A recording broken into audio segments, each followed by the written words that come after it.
Hello out there, all you gatekeepers, lore guardians, and other assorted internet trolls. It's that time again. The Nerd Champs are back to ruin your week. It's time to talk about episode 7 of Rings of Power Doomed to Die. And guess what? At least 50% of all Nerd Champs still like this show. So put that in your pipe and smoke it. We're going to make you guys guess which one it is. Like, we're not even going to tell you. No. All right, Dan. Go ahead. Episode 7. We got a lot of plot movement. The dam has burst, figuratively, not literally, like last season where the dam literally burst. This is a figurative dam. The dam did the opposite of bursting this season. Both climaxes each season deeply involved dams. Last season, they broke the dam. This season, they impromptu build the dam, but it always has to have a dam. But the plot dam has also burst. Lots of things going on, progression in all the plots. Some things people are up for, and some things they're not. How did you feel about the episode, Tim? Well, I just want to start out this episode of Nerd Champs by telling people that Dan does change clothes. I believe this is the third episode in a row he's worn the Mike Sells shirt. So I just want everyone to know that's pure coincidence. We recorded these like weeks apart. So anyway, but we got to rep the hometown. Get on your Google, yes, and you can find where we are. Right. That's right. You can find some damn good potato chips. And you can track us down. That's what you can do. So let's start with the things that I liked, and then I'll talk about the things that I didn't like. I really did like the beginning of the battle. I think that was very well done. Whenever you have the battles with the archers on the towers and the orcs on the ladders and that kind of stuff, I always have enjoyed. And more importantly, I think that, as we talked about last week, the lighting was much better at the beginning of the battle. So that's something that I really enjoyed. I also did enjoy kind of the idea that Sauron was manipulating Celebrimbor by having the room essentially like repeat on a loop the whole time. Yeah. And that was something that was very unique and very interesting. I thought that was pretty cool. I mean, it shows him drinking the coffee and he just doesn't have a care in the world other than getting those rings done. And then all of a sudden, it becomes clear what's going on. So I thought that was very well done. I thought that was very cool. There are a few things in the episode that I just did not care for. And let's start with probably the big one, which was the battle scene. I think the tail end of the battle scene in the dark, much like we talked about last week, just lends itself to a lot of lazy filmmaking things, and I think that's kind of what ended up happening here. It lends itself to kind of looking like a sound studio. It kind of lends itself to kind of being poor quality, being limited in what kind of quantities you can show. It doesn't really feel like you're showing the full scale of the battle. You're just showing very, very local and limited versions of it. So I didn't really care for that. I did not. Dan and I are in different places on this. I think the big thing that a lot of people are going to hear about this week is the kiss between Galadriel and Elrond. And while I will openly acknowledge that it was a deceptive measure to give her a lockpick, okay, I will openly acknowledge that. It's a work. It's still weird, okay? It's still very, very weird.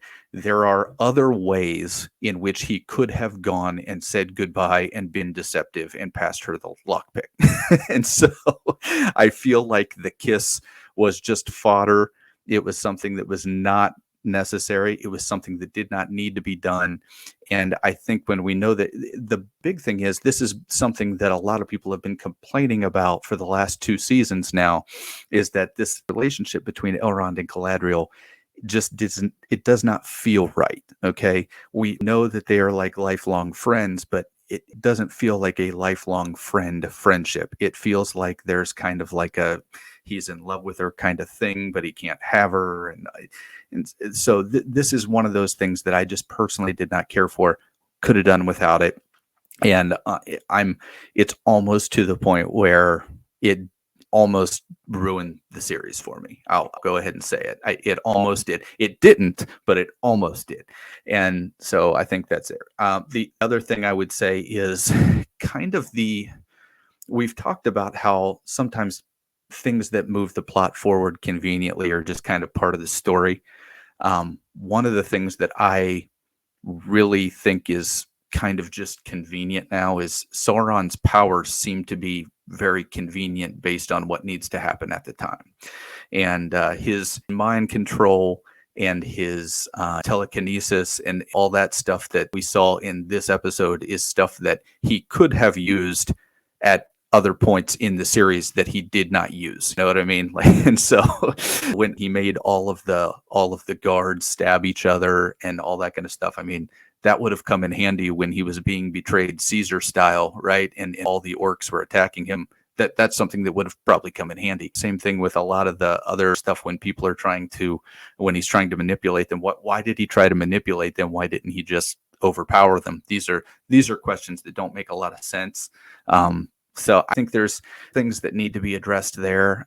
I do feel like overall the direction of the story is just a bit lacking. In particular, one of the things that I did not care for is how they worked into the story that Durin was not able to honor his promise, at least yet, to Elrond by showing up. So that is something that, and maybe that'll work itself out in the next episode. I don't know. But that is one of those things that I felt like it was kind of, I don't think that's a decision that Durin would have made. I think Durin would have found a way to send somebody to assist Elrond. Okay. I don't know that he would have sent his whole fleet, but there are a lot of dwarves. There probably was an opportunity for him to send troops to help Elrond and support for his community. So I don't know. It felt a little odd to me that that's something that they kind of worked in, and I thought that was something that was unnecessary. So overall, this episode did not do it for me. I was hoping that this episode with the battle would be enough to just kind of like give me everything that I needed, and it really just did not. So I'm kind of in the meh stages. I'm kind of in the meh stages when people ask me what my thoughts on this series are. This is why I always kept saying it's early. We'll see what's going on, all that kind of stuff. You know, I'm not going to rail against the series just yet and be one of the haters that pickets outside of Amazon. I will say that I'm not as happy as I was a few weeks ago. I'll just put it that way. So yeah, Dan, go ahead. I'll say the battle. We'll start at the top because this has been the cumulative effect of all of this slow pacing. This is the payoff. And I will, having enjoyed the episode, I'll start with the fact that this battle does not compensate for the level of slow pacing that we have. Agreed. You know what I'm saying? It's good. It's not great. There's a scale. This, with the budget that's reported, the amount of money that was spent, you could say, oh, this is TV. It's no Helm's Deep, but how could it be? Well, you spend $1 billion. That's how it could be. You know what I'm saying? So with the money that was spent, they could have delivered another Helm's Deep. Did they deliver the Helm's Deep battle? No. This is not up there on your list of cinematic. This is not Braveheart. This is not Saving Private Ryan. This is not Helm's Deep. This is just not like changing the landscape of cinematic battles. It's good. It's not great. It's not awful. It's by no means Battle of Winterfell. Even at night, there's enough torches and flames and other lighting around that it's not an obscure black mass kind of undulating. You know what I'm saying? You could tell what's going on. Yeah. But then again, like you stated, they're not taking the battle as a whole in the middle of the night. They're just zoomed in on like 10, 20 people at a time, which I think I discussed this in the comments with one of the other people who actually has been enjoying the show that was worried that's what we were going to get. Either you can't see or it's a small scale skirmish here and a small scale skirmish there, weaved together to try to give you the grandeur of the battle. the orcs spent a lot of time just like screaming and standing, especially when the elves charged. I feel like the editor was filling time because I feel like it was like watching an old Hanna-Barbera cartoon. Yeah. Where they're showing you the same 2 seconds of film over and over again. Elves charging, orcs doing this, elves charging, orcs doing this. And I feel like it's the same exact piece of film, of the orcs doing that. Yeah. And not charging or so. But I mean, I know why in the story they didn't do it. I wasn't crazy about a whole on charge just stopping dead because they have one elf held captive. I was going to get to that. I'm kind of glad that you brought that up. Here's the thing, okay? I believe the reasoning that we're going to get is that elves are supposed to be like the most disciplined warriors out there, and when Elrond says stop, they stop. The problem is that orcs are not, okay? And so the idea that the entire fleet of both sides would have stopped 10 feet of each other and not done a thing, that is not realistic. And so that was another thing. I'm glad that you brought that up. But go ahead, Dan. I didn't like how they got there because having this huge charge that stops dead was kind of like, eh. But the fact that right before the battle they stopped and had a little entreaty where they tried to negotiate something before they started fighting. Yeah, I kind of liked that because all the way up until Civil War times, right up before World War I, that's how battles happen a lot of the time. You met at the field of battle, like the two generals or like people would come in the middle of the field and talk about it before they started fighting. They'd be like, can we work this out? And they would come to each other's tent, and battles happened on a schedule back in the day because you had to fought in the daytime. And it seems ridiculous to us now because that's not how war is fought anymore. But back when wars were fought with swords and cavalry and this level of technology, battles really were fought that way. So the fact that they had a little minute, it would have made more sense if they all lined up instead of charging, like 4 or 5 people came out and they showed her that they had Galadriel and then they went and talked about it. Sure. That would have been a more realistic way to and believable. It would have been more believable. Yes. Yeah, that would have been more credible. So that wasn't great. It didn't completely throw me out of it because again, I didn't like how they got there, but I did like the exchange that they had afterwards.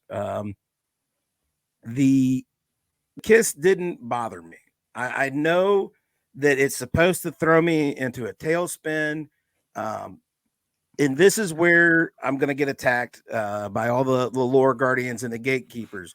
I know the established relationship between Elrond and Galadriel. I know what it is. I don't know where it's established. And I don't know if it's part of what they actually have. I don't know if it's in the appendices. I don't know if it's from the Silmarillion. I don't know where. I do know that the relationship is the closest relationship is she is his mother-in-law, which implies a large age gap difference, a bit of weirdness. But again, I don't know if that is Silmarillion. I don't know if that is appendices. I don't know where that's established. I don't know if we have access to that. If we don't have access to that, this is a highly compressed timeline. And all we have to make sure is that by the time this is done, we're set up for what we've seen in The Lord of the Rings. So, I mean, maybe either like merging Galadriel with her daughter. Maybe that's one character now. I don't know. Is that beyond the pale? I don't know. I mean, it's not like you're making Frodo and Bilbo the same guy. So I don't know. Maybe it is for some people. I'll just be honest. It's not for me. As far as the age difference, that she's his future mother-in-law, you got to keep in mind that we're dealing with eternal beings. Yeah. Beings who reach 25. That end of it. That's why that end of it doesn't bother me. Okay. Yeah. A 1,000-year gap for an elf is like a 5-year gap for a human. I mean, it's like nothing, right? So I can get over that. That's not really the issue. I think the issue is the implications of the relationship, as far as we know, are that they are lifelong friends. And they've actually kind of tried to set that up in this series where they're lifelong friends that trust each other and that help each other. And now we're kind of in a situation where they've been kind of flirting back and forth with this idea that Elrond really had feelings for her and all this. And I kind of think that, once again, when we're dealing with a prequel series, the reason that people get upset at a prequel series is when you start telling them that they didn't really know the whole story all along. And that's kind of exactly where we're at with this now, is we're finding out that Elrond had these feelings. Like I said, I'm willing to acknowledge that there was a deceptive quality to that kiss, but it was completely unnecessary. All it's going to do is feed the hate and trolls. And that's one of the things that I just don't think it was necessary for. So I was not a fan of it. The series is double doomed because not only is a prequel where you're being told things that you didn't know before, like, you know, this isn't what you thought it was, but this is not unestablished, uncovered ground. Yeah, we're not just giving you backstory that is different than what you imagined. We're giving you backstory that's different than what you've been told. Yeah, exactly. And you know, people pick apart other aspects of the show, but the major sticking point for most people is that it is so different from what they've already been told. Yeah, exactly. And I still believe at the end of the day, the number one aspect that determines your ability to watch this isn't the pacing, it isn't the dialogue, it's how much do you know of the previously established continuity. And if you know nothing of it, then you can enjoy this fairly easily. You know what I'm saying? Like even you and I, not having read the summer, we do know somewhat of the relationship of Galadriel and Elrond, and that gives us pause. If you really just like watched the movies or read the books and knew that they're two elves and one lives in Rivendell and one lives in the forest, and you know what I'm saying, if that's as much as you know of it, then having this relationship won't bother you at all. You know what I'm saying? Because you don't know it should. Yeah. So really, a lot of it boils down to how much of the previous continuity are you aware of? How open are you to this being different? Because it's going to be completely different. They've thrown the baby out with the bathwater. Per the contract, it had to be different. That's the thing that people are forgetting. It had to be different. I think that people didn't expect it to be, this different, especially on a very personal level with these two characters, which are well established throughout the entire canon of Lord of the Rings. Okay, these are characters now that that we've seen for more than 3,000 years worth of history for. So it's just worth noting, I think, that the characters being this different almost seems unnecessary. And so that's where I think a lot of people are going to be upset. And like I said, I'm not to the point where I'm joining the haters and picketing and wanting to charge the Amazon headquarters yet. What I will say is that I've kind of graduated from this is pretty good to meh. And the thing is, with the amount of money that they spent, meh is kind of something that is almost failure. They almost should be pretty good is like the lowest bar they should go for. Great or amazing would be fantastic. I don't think we're right there. I think we're right around meh, and that's not good. You know what I mean? We're not in the depths of the basement, okay? We're not the ocean floor where all the whale dung gathers. We're not there, okay? But we are kind of in that. It's pretty good. It's okay. Yeah. It's not great. It's not amazing. And with the amount of money that they spent, that's kind of what we need to expect, unfortunately. Yeah. And the other thing about the kiss, the reason it's not hitting me the same is that to me, the whole time it was happening, even though the lighting shifted and all that, the music, to me, it was an obvious work. It was an obvious, I'm passing something. It was an angle, right? Yeah, it was an angle. He was taking an angle. It was a work, in our pro wrestling parlance. I've been watching Mr. McMahon. But on Netflix, give that a try, folks. If you think Sauron's evil, check out Mr. He's a real dude. The whole time I'm thinking, okay, this is a work, this is an angle. The only thing that does bother me is that to me it was so obvious that it was a work in an angle that I'm thinking, like, why don't the Uruk-hai know that this is a work? Why is Adar not coming over like, hey, what did you pass her? What did you do? You know what I'm saying? Why did they not know it? I knew it. Well, and I think that's another thing is, the level of, once again, things that just kind of conveniently move the plot forward, where and that there's a little bit of that in everything, man. I mean, I can pull apart almost any classic story that way. But yeah, it did happen. One more thing I just kind of want to bring up is Adar. Okay. I think we're already starting to see the seeds of how the orcs are going to trade back from Adar to Sauron, because Adar has gotten to the point where his obsession with Sauron is so much that he is willing to destroy his own kind if it gets him Sauron's death. And the orcs are not having that. That's pretty clear that the orcs do not want to have death to the orcs at the behest of getting Sauron. They don't want that. And so I think that's going to be one of the things that Sauron is going to use. And that's how he's going to end up getting the orcs back in his fold, is that Adar essentially was willing to do whatever was necessary to get Sauron, up to and including killing his own kind. And that's something that is just a little bit of an angle and a wrinkle that they worked in there. Not really sure how I feel about it yet. I'll have to see how that changeover happens, but that's kind of what it looks like they're setting up. With the orcs, the tonal whiplash is getting to be a little bit much. It is. You've got Adar and you've got pacifist orc. Who is in a lot of scenes now. He's in a lot of scenes now. He keeps questioning Adar.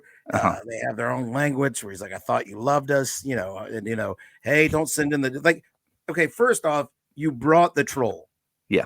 The troll is there. You know he's coming. A reason. Yeah. You've already decided you're willing to deploy the troll before you showed up. But you have to have a stop and argument about, oh, he'll kill our people too. And it's like, well, he's here. like we've talked about this before. At least you would have thought that you would have. I mean, so what part of this plan did you not understand? Hold on. Why are we stopping to argue? So on one hand, you've got Adar, you've got pacifist orc. They're having deep conversations. But then on the other hand, the elves are charging, and you've got 100 orcs going, and then an orc killing Elrond's horse and being like, I get you. So you've got a whole army of Peter Jackson mindless war machine orcs, right?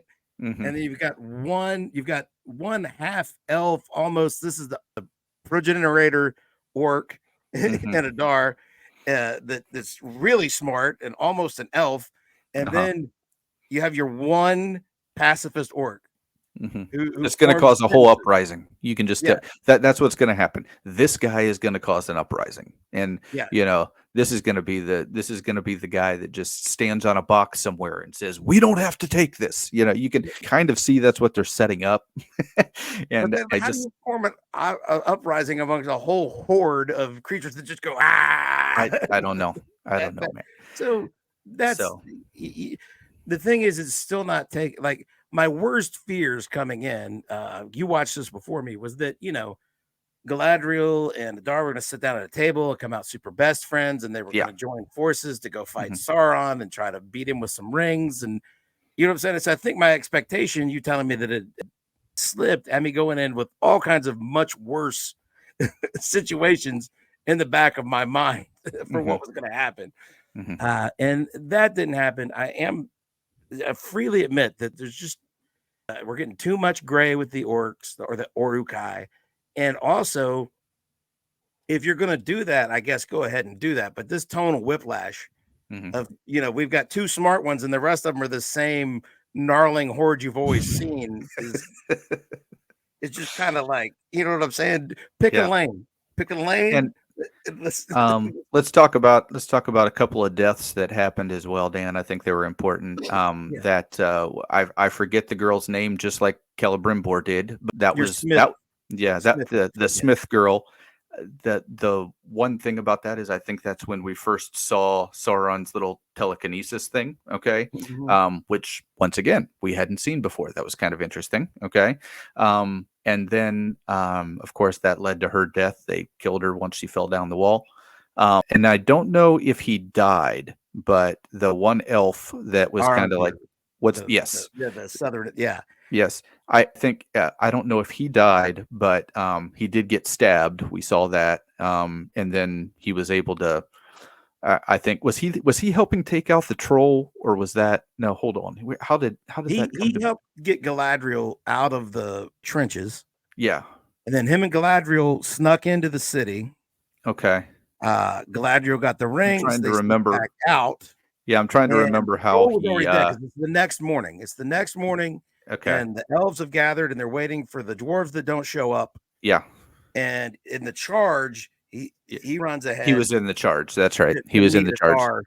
So he ended up getting stabbed. We don't know if he died yet, right? They didn't show him die. I don't think. We All don't right. know. So we don't know if he died yet, but he might have. We'll see. Maybe orc swords are like lightsabers. That's right. Maybe they learned their lesson from Disney and see that they can just say, "Hey, it doesn't matter." But that was a very 300-esque type scene right there. It's I think you see a battle like that in all kinds of lore. So it's not an original thing where it's like, okay, we'll take these few soldiers band together and give it our best. But once again, Durin didn't come, and now Adar has the 9 rings. So that's kind of where we ended up with this. He's episode, got one. right? He's got one. Yeah, I thought he had all of them. He just had one. He's got one elf ring. He's got Galadriel's. He's got Galadriel's ring, because even though Elrond said, "Oh man, it'd be really stupid for me to bring it here." Yeah. When they were talking earlier, by the end of it, he gets Elrond, and Elrond did have the ring on him the whole time, I guess. Okay. Unless that's some kind of not the real ring, if it's a diversion, Gotcha.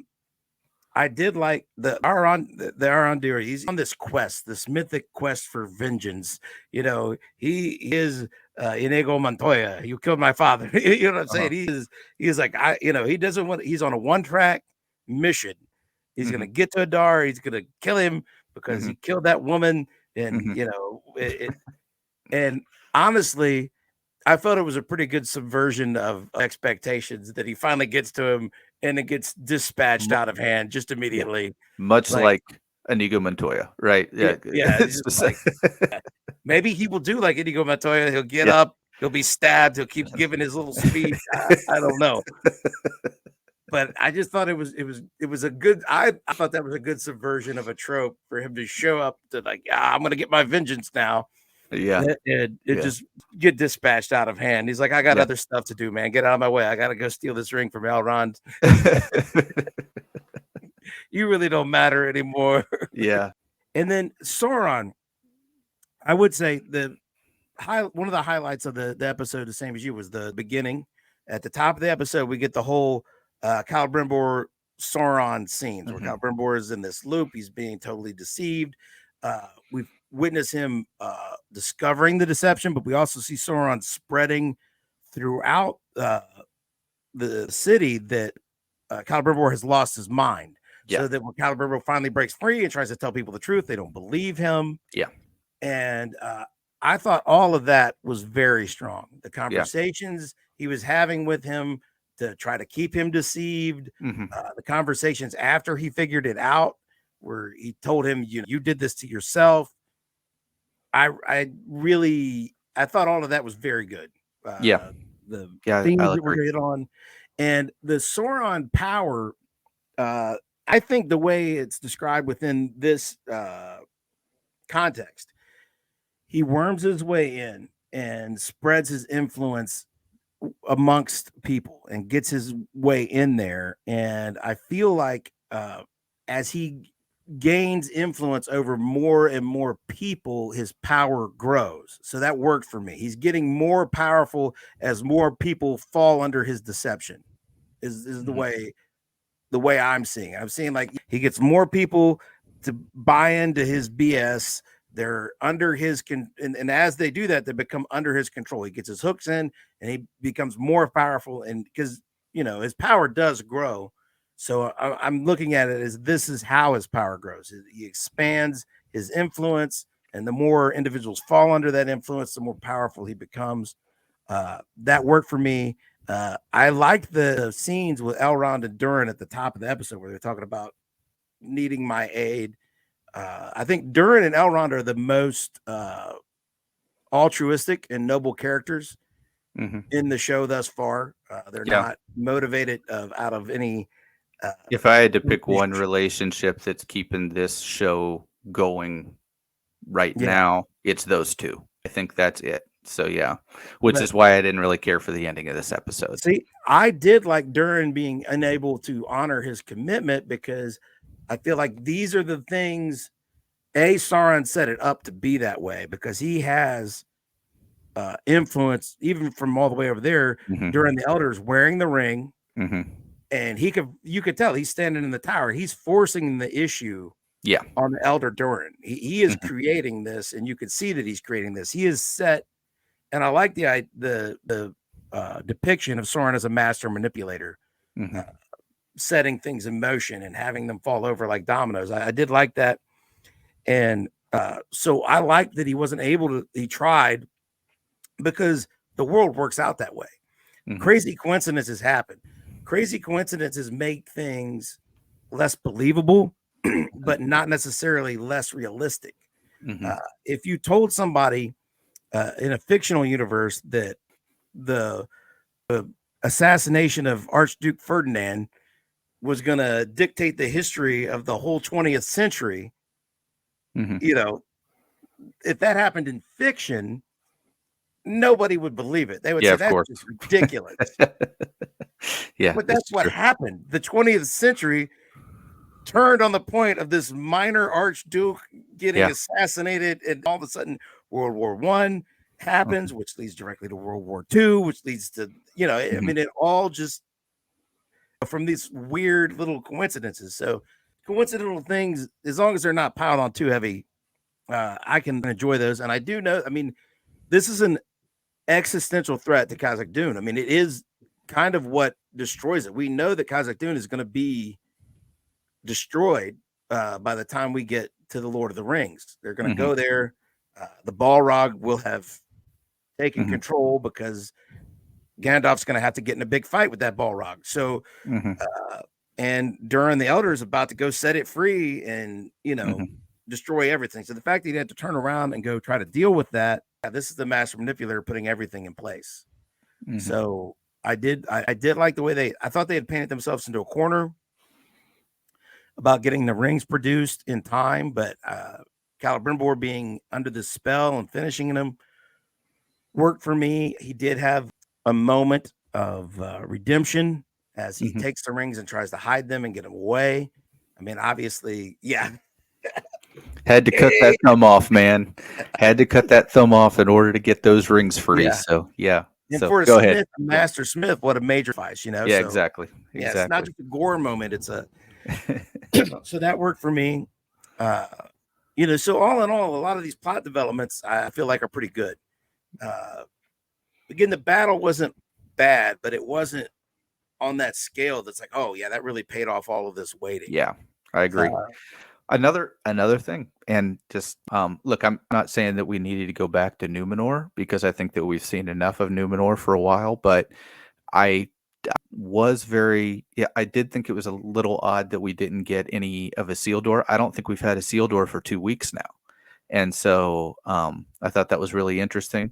No Isildur. What he's doing. Yeah, and that's the whole thing, man. I mean, Isildur is like the cog in the story. Okay, he's the most important thing in this story. Is how does Isildur arise to the point where he is the son of the king? That's like the one part of this story that needs to be making sense at the very end of season 5. And the fact that we haven't seen him now for a couple of episodes, and we had a little bit of development, and he had some good stuff at the beginning, man. He had some really good stuff at the beginning of the season. The fact that, and what's really interesting is we've talked about the 9 rulers of men and who they're going to end up being.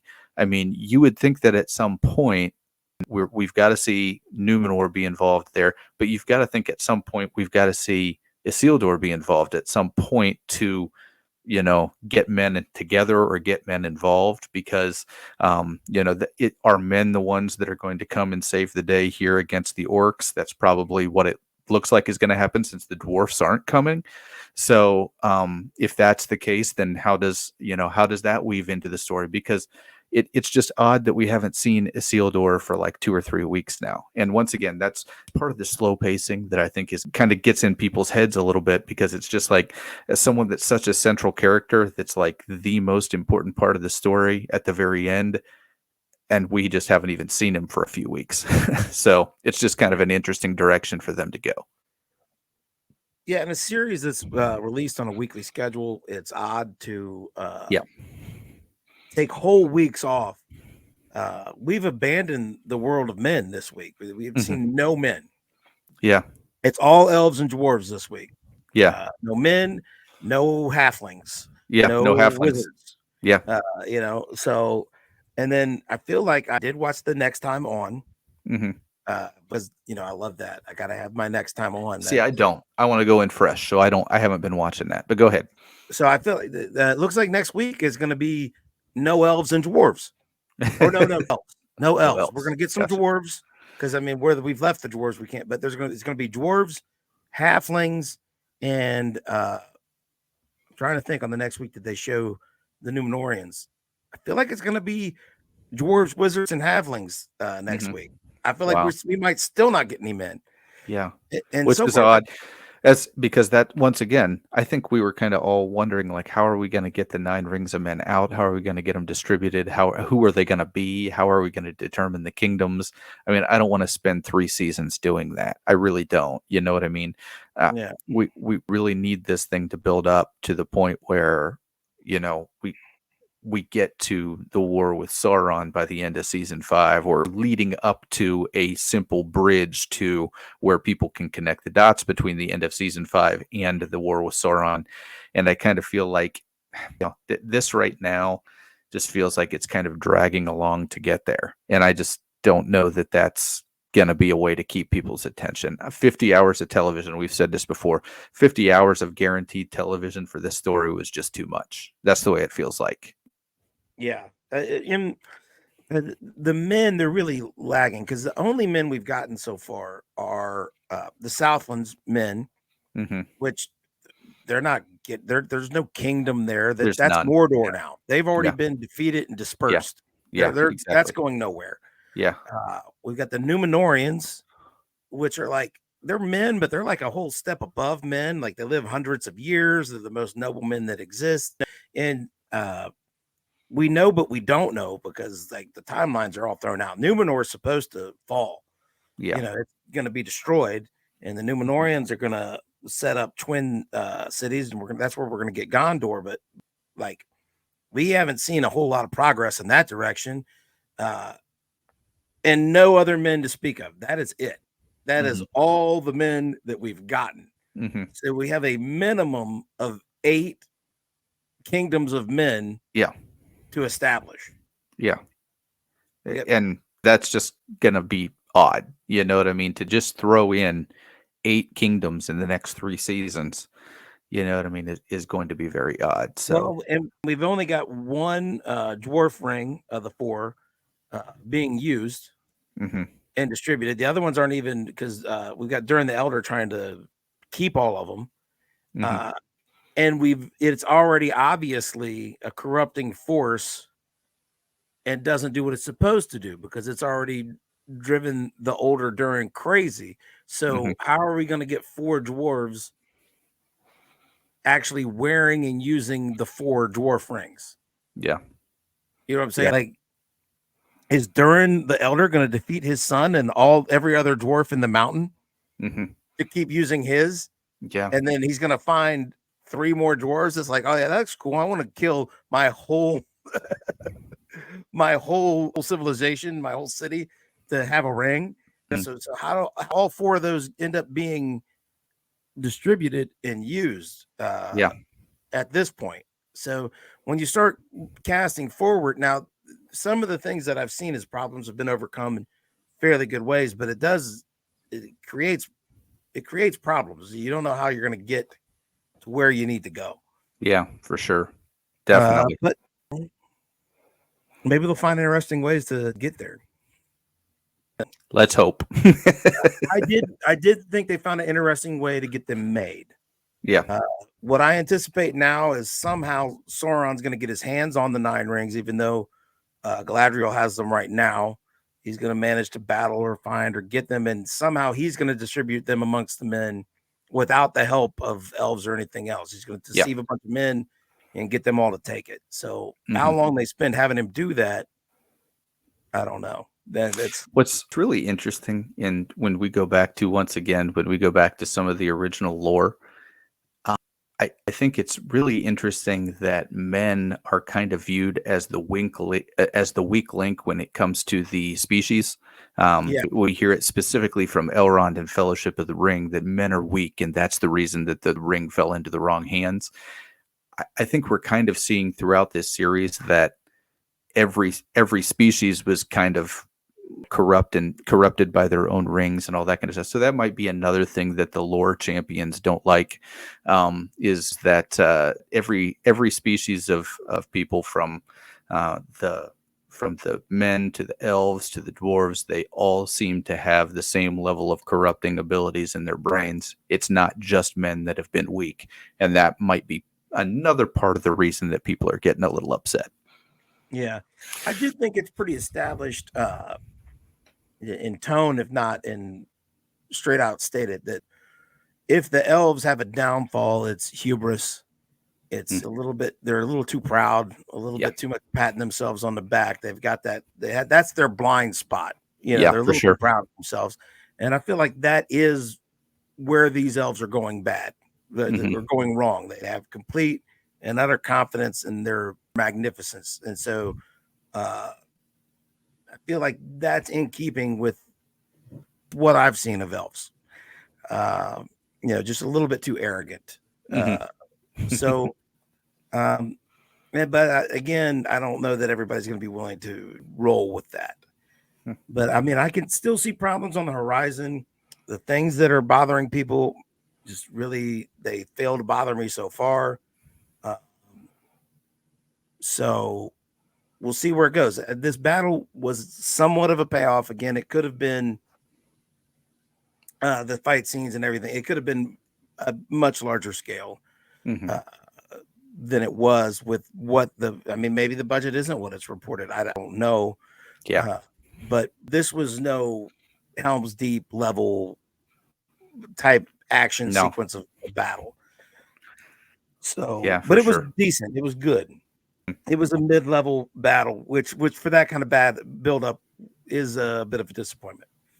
But I liked all of the plot developments where they are right now. How they get to where they need to go, we'll see how they get there.